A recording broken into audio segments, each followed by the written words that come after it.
They're working to figure out how to best shore up that erosion, what they can do to make that structure safe. But until they've figured out what to do about that exactly, and that they are 100% sure that that is stable, that evacuation order will continue.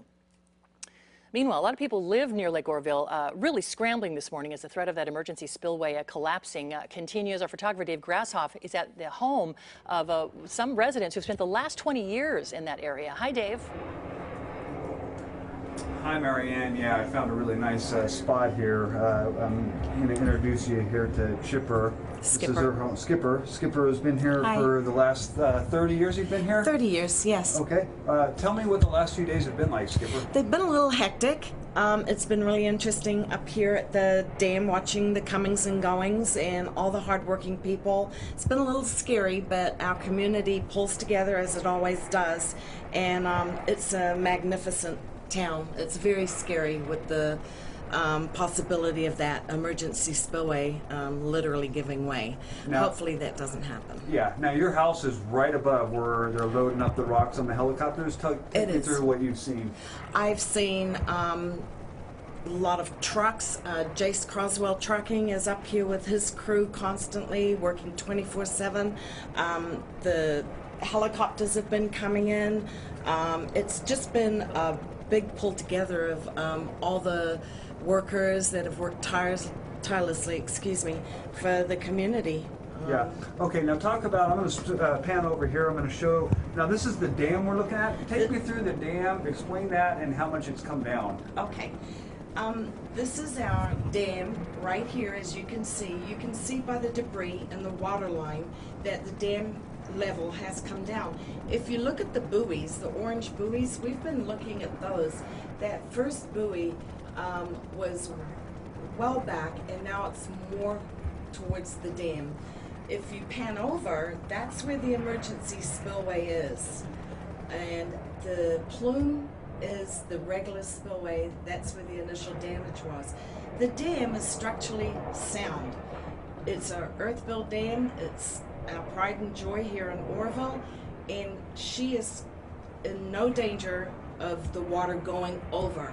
Everybody seems to think the water's going over the dam. It's not. It's going down the spillway. The spillway so far, even though it's damaged, she's holding. The emergency spillway is what they're concerned about now, because if that goes, then you're going to see about 30 feet of water literally go down into the river, and we don't want that happening. Okay, final question. You live above the lake here, which is absolutely stunningly gorgeous up here. Are you sleeping at all? What's it been like? No, we're not sleeping. We have a house full of guests and pets, and it's been nice to be able to open up our homes. Most Orovillian people that are up in the hills have opened up their homes. What I'm sad about is the people that are currently sleeping in their cars last night with children. That was a little heartbreaking, but I love this community, and we're good at what we do.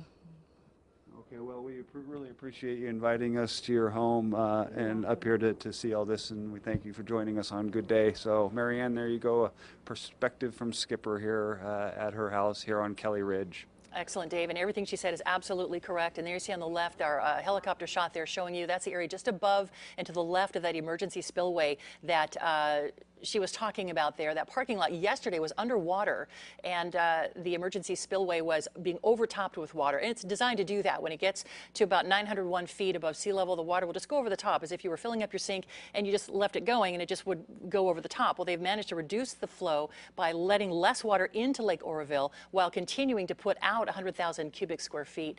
Down below, there you're looking at on the left, that's what's left of a road that used to run below the dam. It goes over the dam and then down below the dam, and that road has been completely washed away by the erosion and the water that was coming off of that spillway, the emergency spillway, yesterday and the last couple of days. So that's a major rebuilding that they will have to do. There's the other end of that road. As you see, it is no longer in existence there.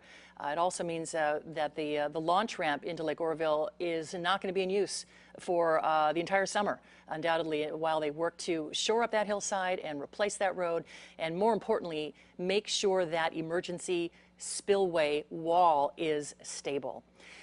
Well, as we've been talking about these evacuations, more than 180,000 people have left their homes downriver, getting to higher and safer ground on the worries that that spillway could still potentially collapse, and that order is in effect still this morning. Sean Bennett is live in Butte County near the dam with the latest on it. Sean? Yeah, and we can tell you, Marianne, about 3 helicopters were hovering around top of the dam for most of the last 20 minutes, and now they're on the ground where they're trying to pick up those bags that have the rocks in them, where Wendy Aguilar has been most of the morning as well, and that is where they will fly them to the emergency spillway to put there in place of that erosion that has been created to try to fix the problem temporarily before they can get a permanent fix in there. So this is a very eerie scene out here. You know, on the higher ground, you have people that have not been told to evacuate. It's the lower ground that, the lower part, I should say, of Oroville that has evacuated, and they got that call around 4 o'clock yesterday.